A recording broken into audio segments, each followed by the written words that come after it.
We got this awesome goat's milk soap base. Let's do it! We got this awesome goat's milk soap base here. This is really nice.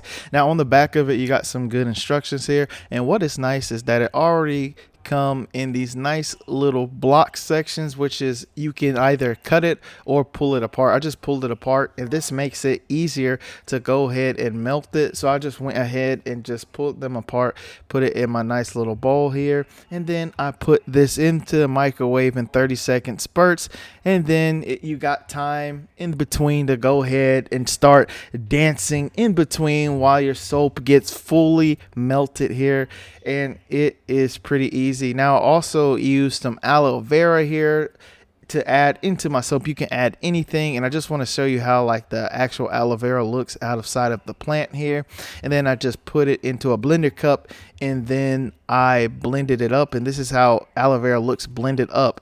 Now here is your soap actually fully melted, which is very nice. And at this stage, it's best to go ahead and quickly add everything. I added my aloe vera in, then I added some vanilla smell in there as well, and then some essential oils as well inside of the soap, then mixed it up.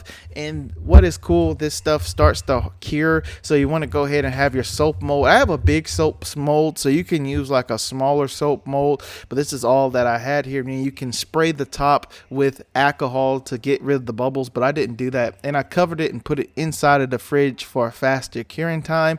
And here is the soap block. And now what you're going to do is go ahead and chop that soap block up. I have a nice soap chopper here, and I like the little crinkly lines into it, and it is nice. Now washing this soap really lathers up really nice and neat and moisturizes my skin so well.